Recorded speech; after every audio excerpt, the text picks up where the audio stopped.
Hello everyone, this is Professor Ma and this is the sections on the exponential functions. We're going to do the following two things. We're going to look at what does 10 to the pi power means, and then we're also going to look from there, we're going to look at one applications of the exponential functions, the main applications, right? One big application, compound interest. And then we have a formula which I call it periodic PINA. Okay, so here we go. And we have meaning of x squared. Everybody know what that is. And then we have a lot of what I call the strange power of special exponents because their interpretation is not as concrete as x squared. And we call anything to the zero power is 1. Okay. And the negative power means to reciprocate, okay, to flip. And here at the end, actually, the important part is b to the 1 over k power. P to the 1 over k power, this is the kth root of the number. And if the numerator is n, then we raise the entire thing to the nth power. And then finally, if I tack on in front of a minus sign, that means I'm going to reciprocate. Then I have these minus functions. So here is what they are. And for example, a to the 0 is 1, a to the minus 2, flip it, a squared, 1 over a squared, 164. Now, fractional power, always go for the root first. Don't forget about it. Move the top outside. Deal with the top later. Okay. In other words, I interpret this as a deal with the fraction 1/3. And whatever upstairs is minus 2 or 2, you deal with it later. So you deal with a to the 1/3, which is the root. And so we have those as answers. And in the case of some decimal exponents, we can interpret them into fractions, then consequently, and then interpret what the answer is in terms of roots and power. So this is square root, then cube. So it's 27. 1.22, that means 1.22 in fraction 61 over 50. That means the 53rd root of 10, which nobody knows what it is. And they have to multiply 61 times out. So we have calculator, and the algorithm can help us to calculate that. And this is what it comes out to type it in. Okay. Now, so these are fraction power and decimal power. But how about 10 to the pi power? Pi is a real number that doesn't end. I cannot interpret as a fraction. So the last methods of putting things into fractional power and then interpret them as roots, that interpretation doesn't work anymore. So what do we need to do? And so conceptually, we're going to do the following construct.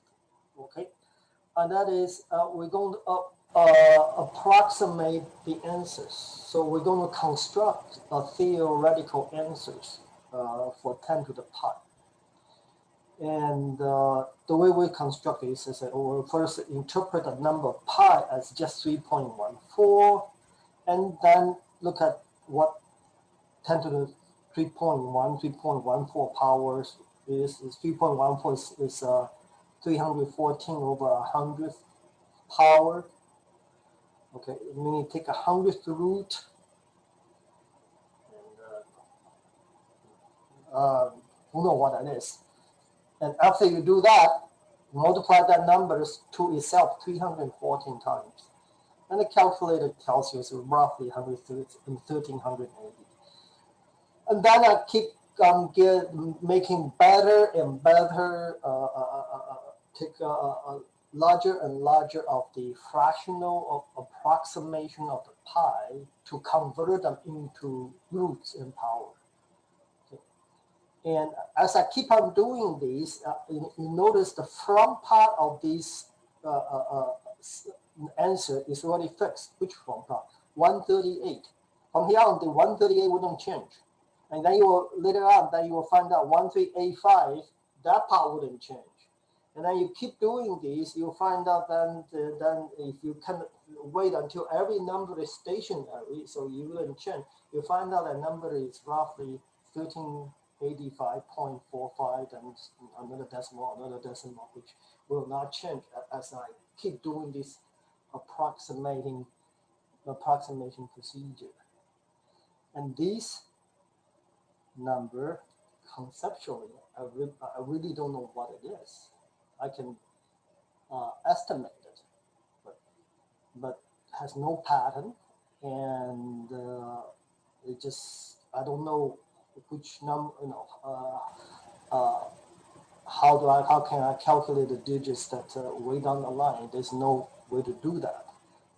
This, we imagine, is the 10 to the pi power. If somebody says, how big is it? Approximately 1385.45, Okay. Then depends on your need, how many decimal you need, then, give the person, if you spend the resource and have the computer compute it out to that decimal, then that's approximations. Okay. Hence, we have the meaning of b to any real power, real number power, like pi. So this type of formula, b to the power, we call these the exponential functions.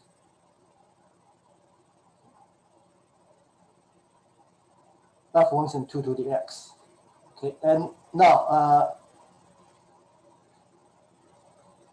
let me know that don't make sure you don't confuse this with x squared. Like, for instance, if I put in the number 5 in there, then this will be 2 to the 5th. It will be 2 times 2 times 2, 5 times. It will be 32. 2, 2, 2, 2, 2. Okay. If I put 5 in here, you take the 5, you multiply the 5 twice. That's 25. Okay. So as the x gets big, and then you have more 2's built up. So their product becomes very large, very fast, a lot faster than x squared. Okay. The most of the exponential function we're going to use in science, and you'll see, is 10 to the x, a lot of them in physics, and e to the x in physical chemistry. So we'll talk about the number e shortly, and then 2 to the x in computer science. Okay, so these exponential functions. And here's some application for exponential functions. We have money deposited in a bank, and will gain interest, and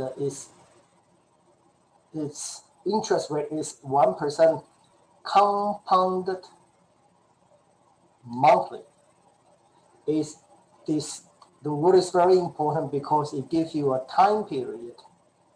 Okay, so immediately this particular way of compounding is called periodic compound.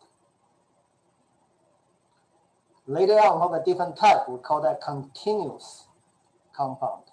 That's next section. And so, and to differentiate which type we're dealing with is stated in the problem.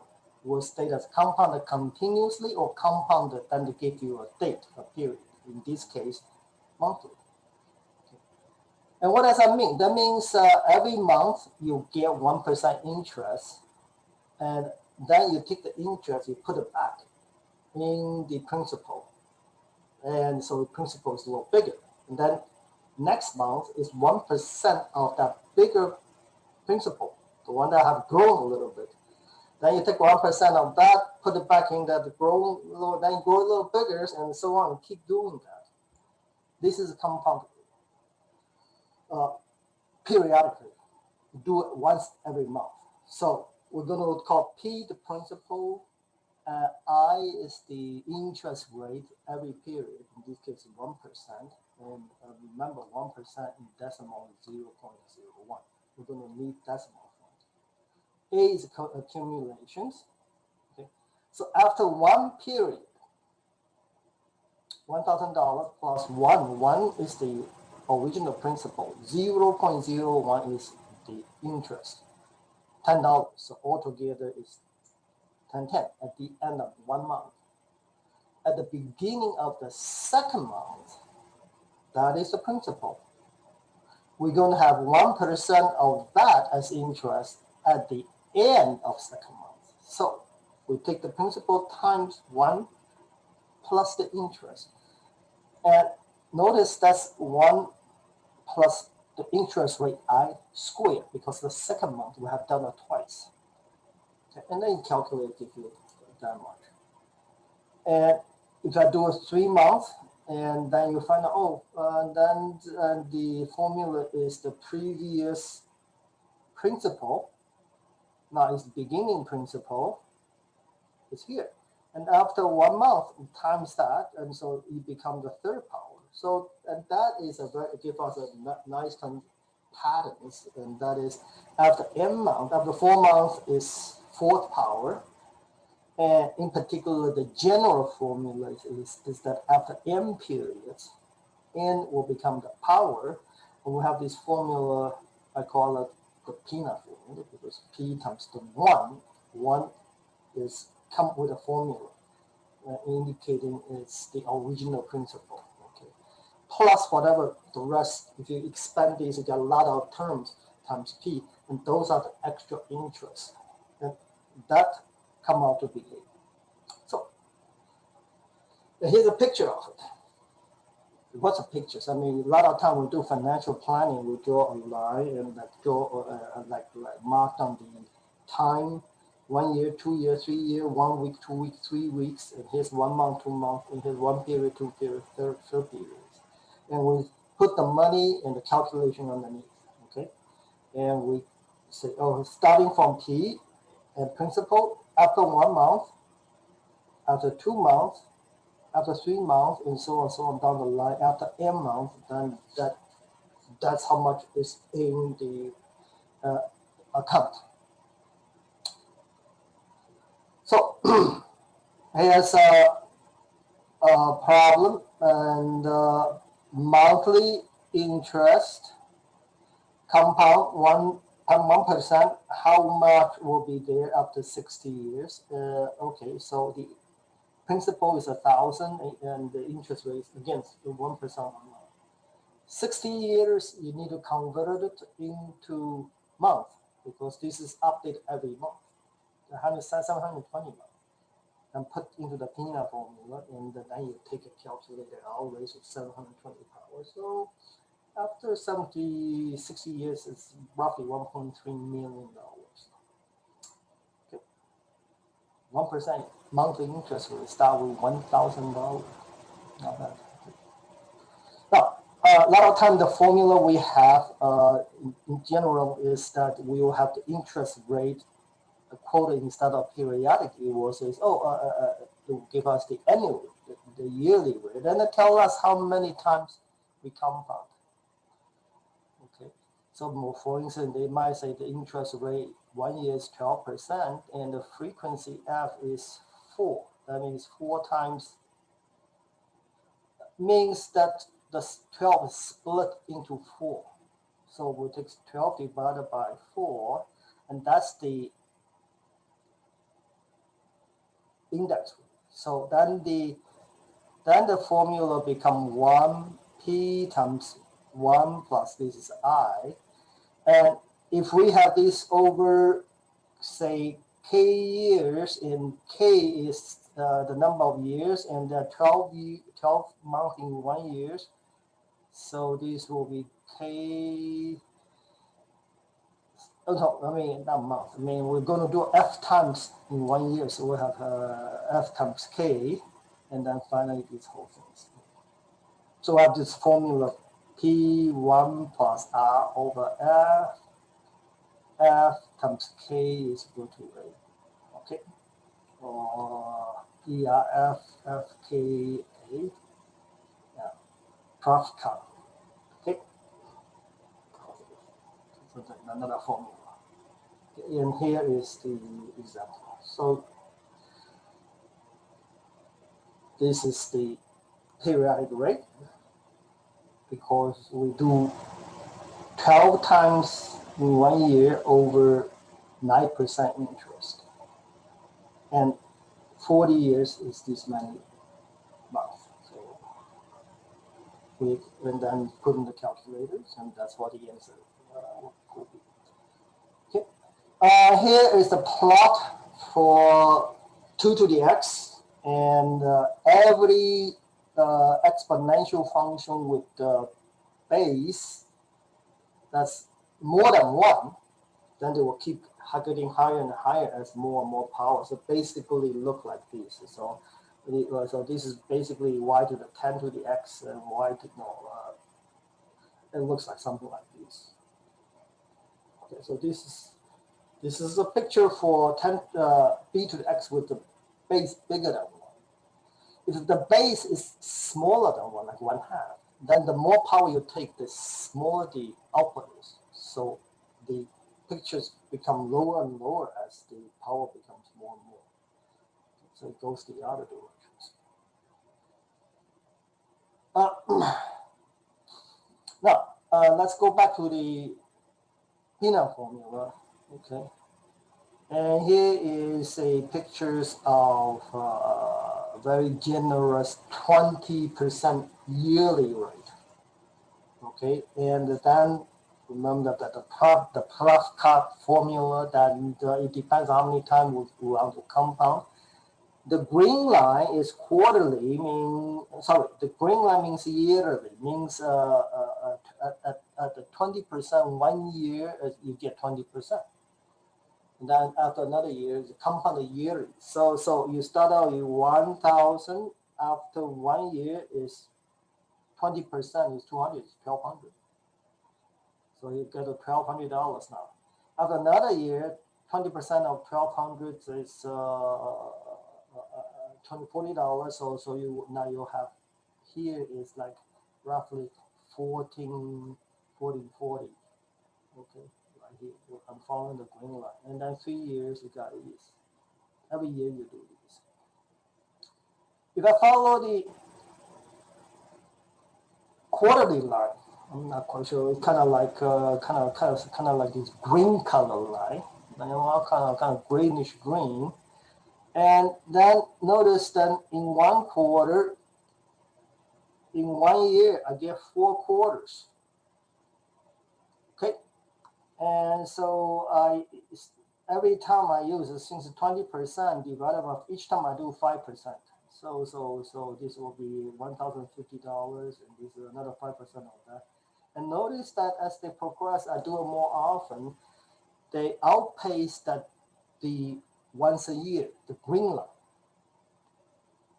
If I use a 20% and I compound them more often in 1 year, 20%, but I do more compounding, I will get more money.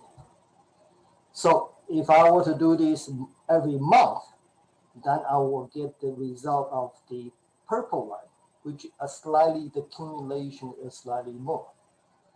And then the question is, suppose I do this every day, and then of course I will get another return that's slightly higher than the purple line. And then the question is, suppose I keep doing this more and more often, every hour, every second, will the return go to unimaginably large? The answer is no. The answer for the questions that if I do this periodic compounding more often with 20%, what will happen? What the answer is that they will all the return will stay below this blue line, which we call this is the return of continuously compounding, which is what we will do next section. Okay, so do the homework and bye-bye.